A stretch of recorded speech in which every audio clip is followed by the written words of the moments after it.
আসসালামু আলাইকুম এভরিওয়ান। কেমন আছেন আপনারা সবাই? আশা করি সকলেই ভালো আছেন। আলহামদুলিল্লাহ আমিও ভালো আছি। গতকাল প্রচুর মিষ্টি খাওয়ার ক্রেভিং হচ্ছিল। বাইরেও যেতে পারছিলাম না।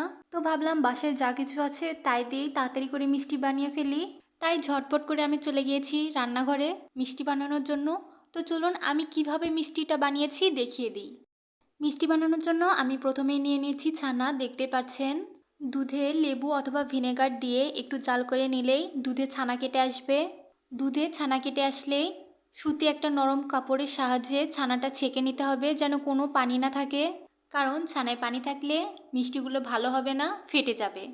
এরপর ছানার সাথে নিয়ে নিচ্ছি আমি হাফ কাপ পরিমাণ গুঁড়ো দুধ, নিয়ে নিচ্ছি 1 চা চামচের মতো ময়দা।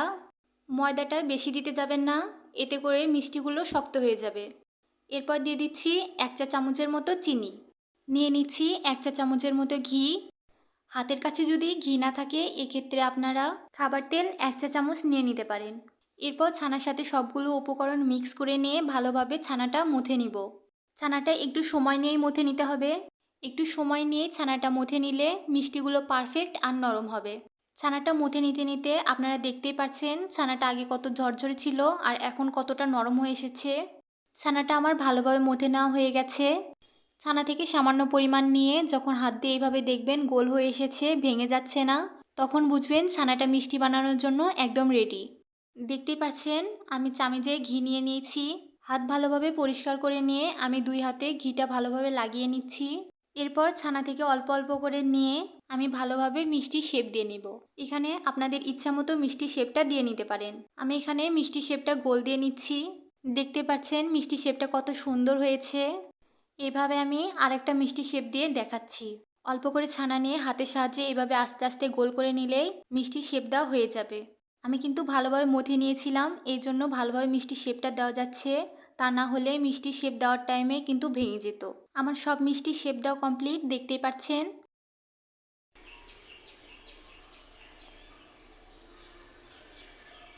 মিষ্টিগুলো বানানোর জন্য আমি প্রথমে প্যানে তেল দিয়ে নিচ্ছি। তেলটা হালকা গরম করে নিব, বেশি গরম করব না। তেলটা হালকা গরম হয়ে আসলে আমি এখানে 7টা মিষ্টি ভেজে নেব। আমার ছানা থেকে 15টা মিষ্টি শেপ দেওয়া হয়েছিল, তাই 7টা মিষ্টি এখন ভেজে নিচ্ছি। আর 8টা মিষ্টি সাদাই রাখবো, এজন্য সাইড করে রেখেছি। তেলটা হালকা গরম অবস্থায় মিষ্টিগুলো ছেড়ে দিতে হবে। তেলটা বেশি গরম হয়ে গেলে আবার মিষ্টির ভিতরে কাঁচাই থেকে যাবে। মিষ্টিগুলো ভেজে নিতে নিতে দেখতে পাচ্ছেন হালকা লাল হয়ে এসেছে। আপনারা যদি লাল মিষ্টি পছন্দ করেন তাহলে এই পর্যায়ে উঠিয়ে নেবেন। আমি আরও কিছুক্ষণ ভেজে নিয়ে মিষ্টিগুলো কালো করে নেব।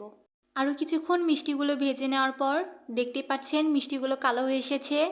এই পর্যায়ে আমি মিষ্টিগুলো উঠিয়ে নেব। মিষ্টি শিরা তৈরি করার জন্য আমি এখানে দিয়ে দিচ্ছি হাফ চা চামচ চিনি। আপনারা যে যেরকম মিষ্টি পছন্দ করেন সেই অনুযায়ী চিনিটা দিয়ে দেবেন। চিনিতে 1 চা চামচ পানি দিয়ে আমি ক্যারামেল তৈরি করে নিব। যতক্ষণ না পর্যন্ত ক্যারামেলের কালারটা লাল হয়ে আসছে ততক্ষণ পর্যন্ত আমি নাড়তেই থাকব। কিছুক্ষণ পরেই ক্যারামেলের কালারটা এরকম লাল হয়ে আসলেই আমি এখানে মিষ্টি শিরা তৈরি করার জন্য 1 কাপ পরিমাণ পানি দিয়ে দিব। ক্যারামেলটা অবশ্যই চুলার আঁচটা লোতে রেখে তৈরি করবেন, তা না হলে ক্যারামেলটা পুড়ে গেলে তিতা লাগবে খেতে। দিয়ে দিচ্ছি একটা সাদা এলাচ আর তেজপাতা, এতে করে মিষ্টি স্মেলটা সুন্দর আসবে। এরপর মিষ্টি শিরায় একটা বলক উঠিয়ে নিব। বলক উঠে আসলেই শিরায় সাদা কালো 2 মিষ্টি দিয়ে দেব। এখানে আমি ছোট ছোট মিষ্টি করেছি, দেখতেও কিউট লাগে। মিষ্টির ভিতরে শিরা ঢুকলে পরে এমনি ফুলে যাবে, তাই আমি আর বেশি বড় করিনি। শিরায় মিষ্টিগুলো দিয়ে দেওয়া হয়ে গেলে আমি 10 মিনিটের মতো জাল করে নেব। 10 মিনিট পর ফিরে আসলাম, দেখতে পাচ্ছেন মিষ্টিগুলো হালকা ফুলে গেছে আর একটা মিষ্টি তো ফুলে ফেটেই গেছে। এই পর্যায়ে কিন্তু চুলাটা একদম অফ করে রেখেছি। এখন আমি মিষ্টিগুলো ঢেকে রাখবো যতক্ষণ না পর্যন্ত মিষ্টিগুলো ঠান্ডা হয়ে আসছে। এতে করে মিষ্টির ভিতর শিরাগুলো ভালোভাবে ঢুকে যাবে। ঠিক 1 ঘন্টা পরেই আমি মিষ্টিগুলো সার্ভ করে নিয়েছি। মিষ্টিগুলোর ভিতরে একদম পারফেক্টভাবে রস ঢুকে গেছে। মিষ্টিগুলো দেখতে যেমন সুন্দর ছিল, খেতে তো মাশাল্লাহ।